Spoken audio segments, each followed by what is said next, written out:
Hello friends, today, I want to tell you about how to get pregnant naturally.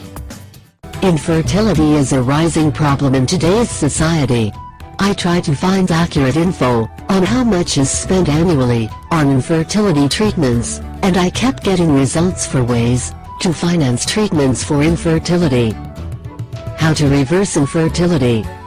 This is the specific system I use when working with women on fertility, but it is also very useful for helping with PMS, cramping, fatigue, heavy periods and other hormone-related problems.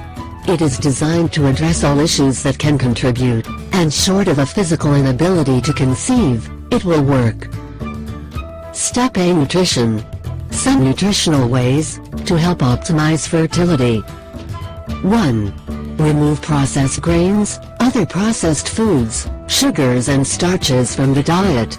Obtain more nutrient-dense carbohydrates from vegetables, some fruits and starchy sources like sweet potatoes and squash. 2.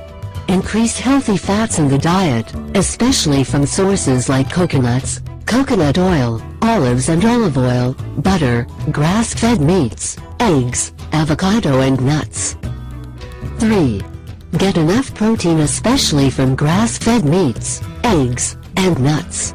This is also important during pregnancy, as adequate protein can help minimize the risk of certain pregnancy complications. Step B. Lifestyle factors. Most lifestyle factors are also easy to fix with a little effort. The most common lifestyle factors that can increase fertility are: 1.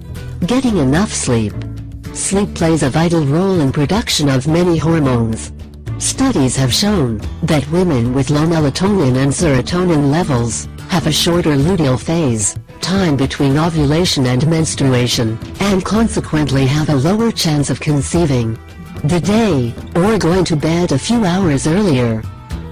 2. Minimize exposure to harmful chemicals. This should be a book in itself, but most women notice improvement from limiting exposure to household chemicals, plastic water bottles and conventional cosmetic and beauty products. 3. Get the right amount of exercise. Getting adequate exercise is important for fertility, but too much can have the opposite effect. Most women do well with several hours of recreational activity a week, walking, fun sports, or swimming, and a few weight training sessions. Too much moderate, intensive exercise will keep the body from ovulation if done regularly.